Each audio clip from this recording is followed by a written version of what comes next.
Oula, l'Espagne va croiser l'équipe de France en demi-finale de la Coupe du Monde. L'équipe, ça va péter.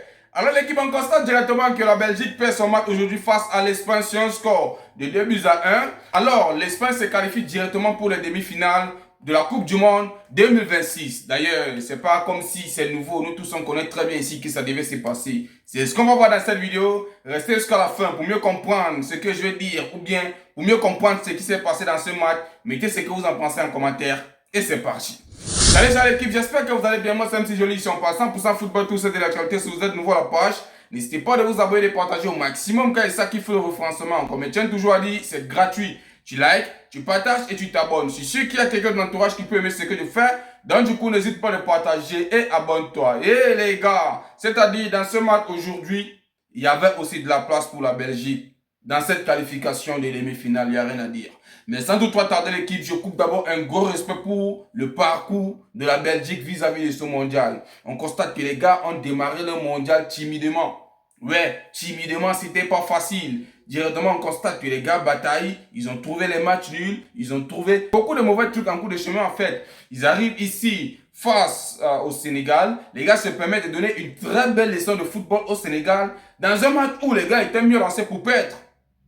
Vous voyez un peu ce que ça veut dire. Il y a le Sénégal qui menait 2 buts à 0. On constate qu'à partir de la 86e minute, il y a la Belgique qui se permet d'égaliser les 2 buts et d'inscrire un but qui les pousse directement à continuer le tournoi. Ils arrivent encore ici, on constate que les gars se permettent de croiser les USA. Ils se permettent encore de donner une très bonne leçon de football aux USA dans un match où il y avait beaucoup de corruption, dans un match où il y avait beaucoup de sales trucs. Et vous connaissez de quoi je parle. Donald Trump qui se permet de mettre Bolongoun dans un match où il ne devait pas jouer. Alors, on constate que la Belgique parvient à faire quelque chose de bien vis-à-vis de ce match. Les gars sortent tête haute et directement, les gars viennent croiser l'Espagne dans un match où ils avaient aussi de la place, mais malheureusement, ils n'ont pas pu parce que l'Espagne, c'est fort. Mais moi, particulièrement, quand je regarde cette équipe de Belgique, moi, je vais dire des petits déchets que j'ai eu à voir là-bas aujourd'hui, l'équipe. Moi, je pense qu'il y a un manque de solutions pour les porteurs de balles chez les Belges. Il n'y a rien à dire. Beaucoup de manque de solutions chez les porteurs de balles.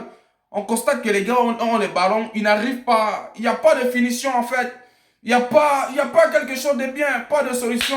Et c'est comme ça que les gars se permettent de perdre les balles. Même l'égalisation qu'ils ont eu aujourd'hui, ça vient de nulle part. Moi, quelque part, c'est comme si c'est un coup de chance. Alors, quand je regarde encore les failles dans cette équipe, on constate que Onana, le joueur clé, je peux dire, est blessé. Il y a aussi Shilman qui est aussi blessé. S'il ne fait pas erreur, il s'est blessé à l'entraînement. Mais il y a Onana qui s'est blessé face c'est quelle équipe encore là? Face aux US.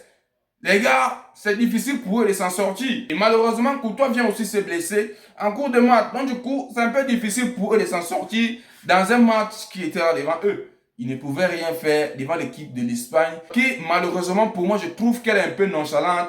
Mais l'équipe, ils savent jouer au ballon.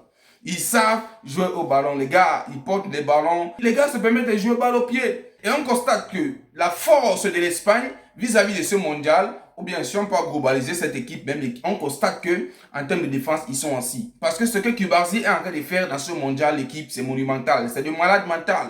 Oui, vous allez me dire que non, l'Espagne est venue prendre le premier but vis-à-vis de ce mondial, mais c'est normal. C'est normal. Dites-vous que dans tout le mondial, on constate que c'est maintenant que les gars parviennent à encaisser un seul but. Donc, ce qui veut dire qu'il y a une défense de malade mental. Les Cucurella sont là, ils font le travail. Mais laissons Cucurella, parlons du jeune qu'on appelle Cubarsí. C'est-à-dire, je ne sais pas si vous essayez de voir ce que le petit a en train de sortir comme mondial. Hein. Il est bon de malade d'équipe. Il est bon des malades. Et si on laisse la défense, même en termes de milieu, que dire? Que dire en termes de milieu? Parce qu'il y a un Rodri qui est là. On constate que c'est un level up.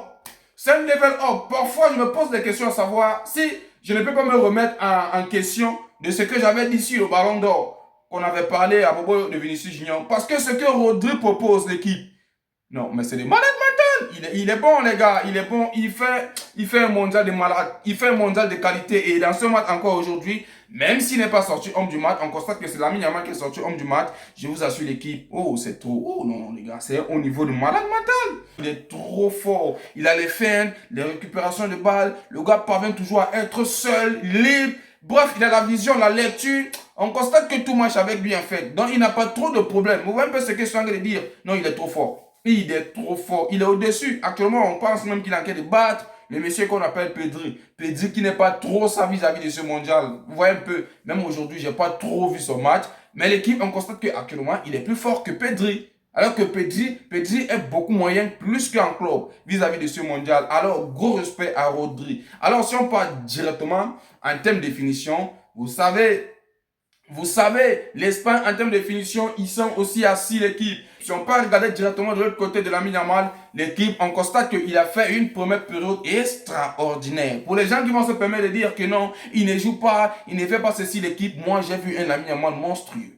C'est en termes de deuxième période que c'était moins bas parce qu'il y a 3 joueurs qui étaient sur lui. Il y a 3 joueurs qui étaient sur lui. Mais même jusque-là, il parvenait à créer des situations, il parvenait à libérer les ballons pour que ses coéquipiers puissent aller de bout en bout. Parce que si toi, tu te focalises seulement sur Lamine Yamal, vous êtes à 3 sur lui, mais vous allez oublier d'autres joueurs. Et c'est ce qui s'est passé aujourd'hui. Il faisait toujours le maximum d'efforts de se libérer pour que ses coéquipiers puissent avancer avec les ballons. Alors, pour moi, il a sorti un match vraiment colossal. Il est sorti homme du match totalement mérité. J'ai vu les commentaires sur le post de le maire du football. On dit que non, c'est la relève de Léo Messi avec la corruption, tout ça. Moi, je pense que ce sont les haineux qui se permettent de dire cela. Non, on essaie de rester objectif. Lamine Yamal, match de patron.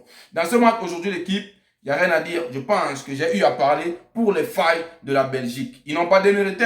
Ils ont fait un mondial de qualité. Mais l'équipe, quand on constate que tu joues face à l'Espagne qui est en pétard, qui est là pour avoir une victoire, ils sont en train d'aller doucement, doucement. Les gars, ils ne précipitent pas trop. Vous voyez un peu? Ils sont nonchalants, mais l'équipe, eux, ce qui les intéresse, c'est la victoire. Et les gars te tapent silencieusement. Les gars te donnent une leçon de football dans le calme. Dans le calme, les récupérations de balles, balles au pied, ils sont présents. Ils sont présents. Le pressing, les gars jouent haut. Qu'est-ce que tu vas faire?